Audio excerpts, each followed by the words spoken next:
is going to begin the question and answer part of the evening. We're going to come around. If you have a question, just raise your hand. A few ground rules. One, if we can keep it respectful. And we're not afraid to engage, of course, but let's keep this respectful. And two, let's try to get as many people as we can in, so no lectures. But let's get started. Okay. Thank you, Charles. Go ahead, please. Does anyone have a question? Oh. And I welcome challenges too. You know, they don't have to be questions; they can be challenges, but no lectures. And if you could tell us your name and somewhat your status, like if you're a student here or if you're a Marxist revolutionary.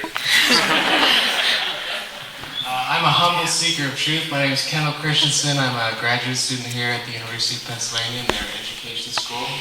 My question for you is, how do you convince people that there are absolute truths in this age of unbelief?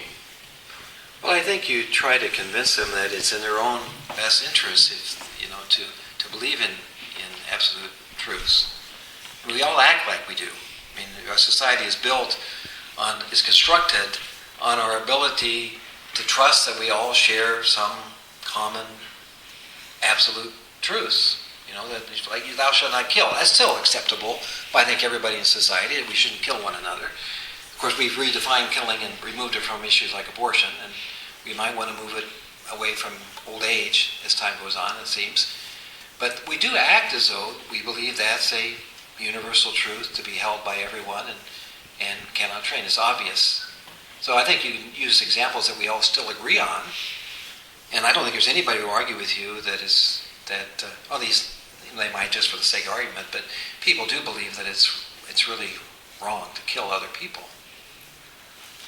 I think you start off on the common ground, and then try to show the logical inconsistency between holding that and then being open to people having the choice to kill babies. That make sense? Any other questions? I think in the front.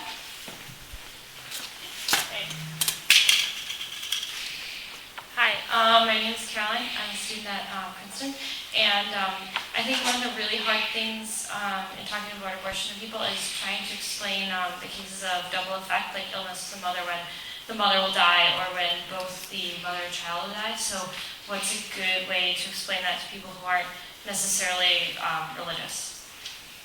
Well, that takes a class. Okay. Or maybe two. All right. But, That's fine. you're talking about examples like the principal double effect. Like, for example, if a woman discovers that she has cancer of the womb and she's pregnant, what's the difference between her having her womb removed than killing a baby by abortion? Is that kind of example you would use? Right. So a lot of people don't really, like, if you try to explain it, they're like, that makes no sense. It's the same thing. Even though it's not. You have to argue philosophically. You have to say, like, we believe that it's always wrong to directly take the life of another. And if you perform an abortion, you're directly taking the life of the unborn child. If you remove the cancerous womb of a woman who's pregnant, the child dies. But neither the action that you're taking is not to remove the child from her womb, but to remove the cancerous womb from the woman's body. And they're different kind of acts. The result, of course, is that the child dies in both an abortion and in that situation. But your intention is certainly pure, although that's not enough, not just your intention, but the act is removing the cancerous womb. And the sad consequence is that the child dies. Now, you can argue that even more closely, and it takes a long time, but that's basically the outline of the argument. Now, does that make sense? I mean, to me, not necessarily to a consequentialist. I agree. Okay. But we can't always win the argument. Okay, fair enough. If you think you're going to always win, there's always a way of winning an argument. There isn't, but there's a way of bringing people to be thoughtful. You might not win the argument, but at least you get them to think. Somewhere down the line, they might arrive at the same truth that you've discovered. Thank you. Archbishop, my name is Penn and I'm the director of the local 40 Days for Life Mainline Coalition.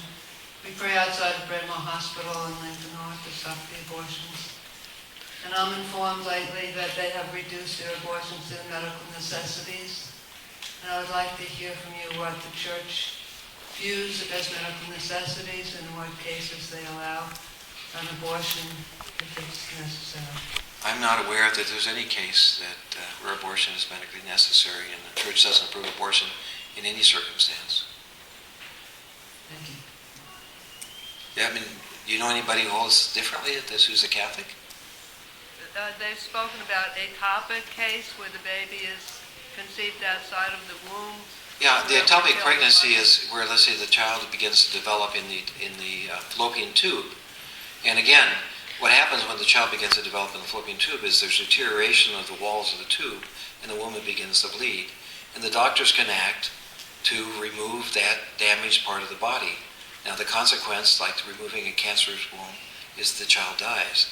But the Catholic Church wouldn't believe you can go in and scrape out the child and kill the child in order to heal the mother. But are you saying then, Archbishop, that the church allows them to remove that part of the... Yes, like it would be a cancerous womb. It would certainly. But we wouldn't see, in the traditional thinking and speaking of the church, we wouldn't consider that abortion. It's surgery to remove cancer. And the result, of course, is abortion is the direct removal of the child from the womb in order to terminate the life of the child. Or as we say today, the fetus, which I used to be. So people from Princeton gave me this. What were fetuses? Says I think.